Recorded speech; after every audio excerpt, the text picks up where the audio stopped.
maestro Alirio Díaz no solo es importante desde el punto de vista de la interpretación, también como docente, alrededor del año 66, si no me equivoco, en la Universidad Central, la Dirección de Cultura instituyó el concurso Alirio Díaz. Era un curso, no recuerdo si era de un mes o algo así, pero era en agosto, era como un curso de verano. Y venían muchos estudiantes de Europa, de Estados Unidos y de Venezuela, por supuesto, también. Los cursos no sé hasta qué año duraron, pero claro, era una manera de aprovechar los conocimientos del maestro. ¿Por qué? Porque el maestro generalmente estaba dando conciertos alrededor del mundo y para él pues era imposible mantenerse en una cátedra, pero como lo hacemos los profesores estables de aquí, pues. El encuentro de Alirio Díaz y Antonio Lauro se da en la cátedra de Raúl Borges en Caracas en el año 45. Antonio Lauro ya ha comenzado a escribir sus obras, su vasto catálogo para guitarra, y Alirio Díaz apenas llega, se convierte en el intérprete de esa generación de guitarristas y rápidamente es visto como lo que va a ser, como el gran concertista de la guitarra en Venezuela. En pocos años, en 5 años, él va a viajar a Europa y lleva consigo una llave, una herramienta que le permite crear una expectativa propia, personal, un repertorio propio, y ese repertorio va a ser Alirio Díaz, va a ser Antonio Lauro. Hay otra faceta del maestro muy digna de destacar, muy importante y que forma parte del rescate de nuestra música folclórica, nuestra música popular tradicional. Empieza una serie de giras por todo el país a manera de investigador ya, no solamente como intérprete, como artista, como músico, sino como investigador realmente. Yo diría que hasta como un arqueólogo musical, si se quiere. Gracias a eso, el repertorio de la guitarra se ha ampliado muchísimo, el repertorio venezolano, porque no solo transcribió las obras del maestro Sojo, sino que las grabó, las ejecutó en sus conciertos y las hizo conocidas. De esos trabajos de investigación, el maestro realizó varios discos.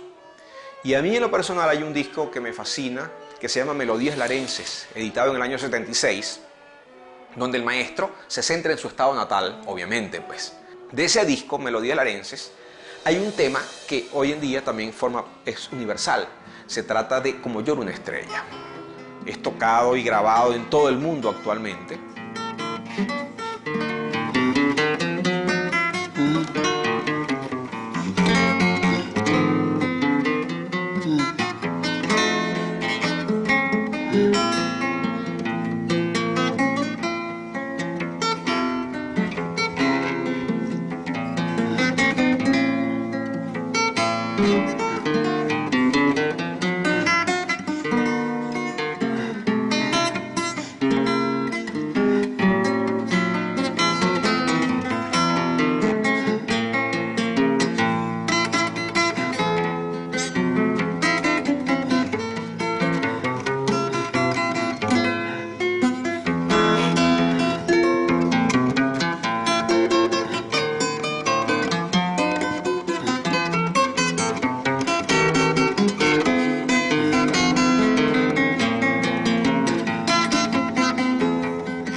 El legado del maestro Alirio a nivel universal está muy ligado a lo nuestro por su gran aporte como intérprete de la guitarra y por el hecho de incorporar al repertorio de la guitarra internacional composiciones de artistas venezolanos. Muy importante destacar esto porque es de las cosas que yo como venezolano, como artista, como guitarrista, me siento orgulloso, que tenemos un repertorio vastísimo, completo, de gran nivel, de nivel universal, pues.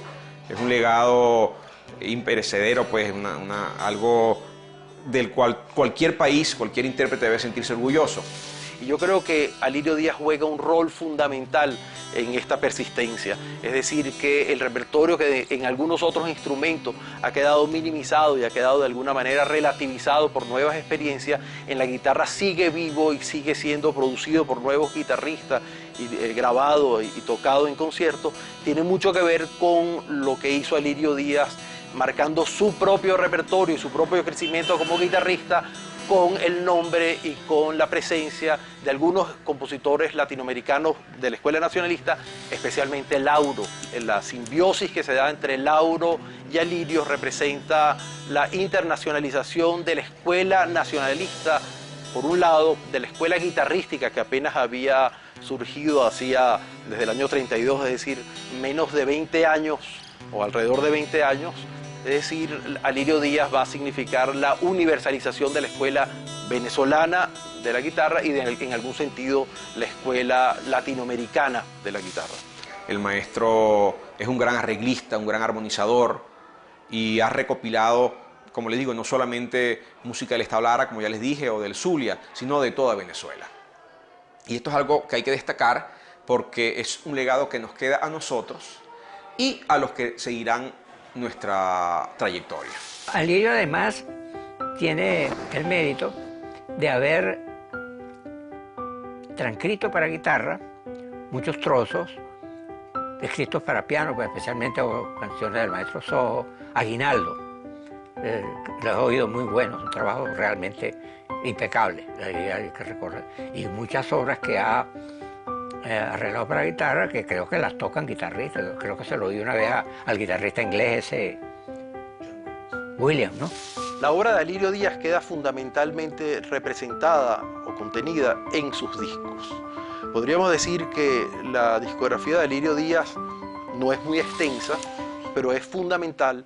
Estos 8 discos de alguna manera representan el centro de su catálogo de grabaciones. Antes hay algunas grabaciones que inclusive realizó en Venezuela, entre ellas algunas importantes, como fue la primera del concierto para guitarra y orquesta de Antonio Lauro, que había sido estrenado por el propio Antonio Lauro un año anterior.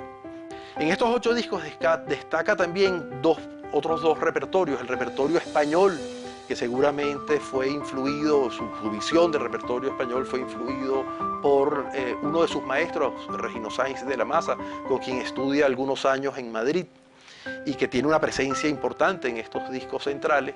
Y otra que yo creo que es importante destacar en este momento, su propio disco de Juan Sebastián Bach, en el cual él hace una grabación totalmente distanciada de la forma como Andrés Segovia había tocado y había interpretado y ofrecido la obra de Bach en sus propios discos. Cuando él vino a Caracas, él tenía un dúo de música popular con Rodrigo Riera. Y cuando entró al conservatorio, originalmente él quiso ser pianista. El maestro Sojo le dijo que bueno, el piano es una carrera demasiado larga, realmente solamente la literatura de piano es larguísima.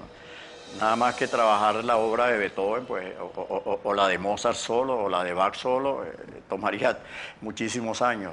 Y un pianista, pues en formación tiene que estudiar todo eso, amén de una cantidad de obras más.